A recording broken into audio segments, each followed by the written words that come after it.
dhibana Aways Xuseen Cilmi oo ah wiil Soomaaliyeed oo 17 sano jir ah ayaa ku xanuunsanaya magaalada Muqdisho wuxuuna la ildaran yahay cudurka kansarka waxayna dhaqaatiirtu ay sheegeen in aan gudaha dalka waxba looga qaban karin uu u baahan yahay caafimaad dibadda. Aways ayaa laga keenay xerada qaxootiga ka kuma dalka Kenya. dhibana Aways ayaa la xanuunsanaya cudurka muddo 2 sano ah wuxuuna ka soo jeedaa qoys sabool ah oo aan awoodin inay daweeyaan wiilkooda. xaaladiisa caafimaadna way ka sii dareysaa waxayna ii sheegeen ehelada wiilkan xanuunsanaya in uu ku aruuray sariirta isla markaana habeen iyo maalinba aan laga hooyan isagana uusan seexan xanuunka haya dartiisa. hooyo Qatra Maxamed Faarax oo dhashay wiilkan xanuunsanaya ayaa ka codsatay dhammaan ummadda Soomaaliyeed ganacsatada bulshada qaybeeda kala duwan iyo dawladda federaalka Soomaaliya in gacan laga siiyo sidii wiilkeed ay ugu heli lahayd caafimaad dibadda.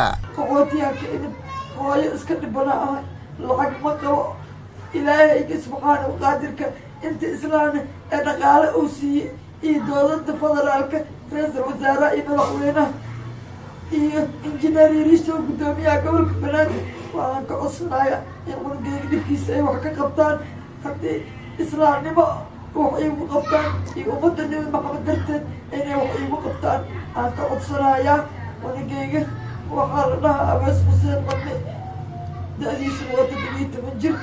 ani wax dhaqaale aan haysto ma aha baasaboor xataa uma gooyi kari dibad aniga aan geey iska daaye baasaboor xataa ma awoodi inaan u gooyo marka gudoomiyaha iyo injineer Yariso iyo madaxweynaha federaalka iyo ra'iisul wasaaraha iyo wasiirada iyo xildhibaanada dowladda federaalka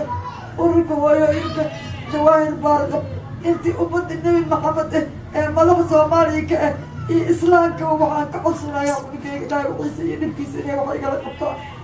Dr. Xuseen Abshir Xasan oo ah dhakhtarkii la tacaalayay daweynta wiilkan yar ee xanuunsanaya ayaa cadeeyay in wiilkan uu qabo cudurka kansarka isla markaana dalka gudihiisa aan waxba looga qaban karin wuxuuna soo jeediyay bulshada Soomaaliyeed inay ka qayb qaataan sidii caafimaad dibadda loogu heli lahaa wiilkan. Aways Xuseen Cilmi waa anug yar oo cudurka kansarka uu hayo oo nooc maaragtay loo yaqaano neuroblastoma oo urku jirta wax way ku dhaca sida kaliyaha iyo maaragtay qanjirka kaliyaha ka koreeya waxaan kula tacaalay daawooyinka cudurka kansarka loo isticmaalo loo yaqaano chemotherapy-ga marka hore aad buu ugu fiicnaaday waa isbedel baa laga dareemay laakiin nasiib darro cudurka waa ku soo laabtay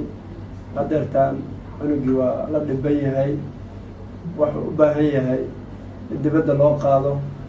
wuxuu u baahan yahay caawimaad familka uu ka dhashay canugan yarka ah famil awood u leh ma ahan inay canuga daaweystaan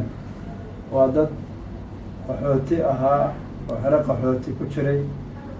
oo barakacyaasha ka mid ahaa xeryaha qaxootiga ku jiray wax maarta haba yaraatay maanta awood ay u leeyihiin ma jirto inay cunugaas kharashkiisa iska bixiyaan marka cunugana uu dhiban yahay jiradiina waa la daaweyn karaa haddii loo helo meel ku habboon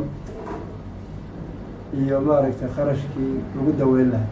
sida ay sheegeen dhaqaatiirta Soomaaliyeed waxaa ku soo badanaya muddooyinkan dambe dalka cudurka kansarka ayadoo ay soo tarayaan dadka u gargaaraya isla markaana gacan ka geysanaya sidii ay u caawin lahaayeen dadka la xanuunsanaya cudurka kansarka. Muuse Cismaan Abtow, telefishinka qaranka Soomaaliyeed, Muqdisho.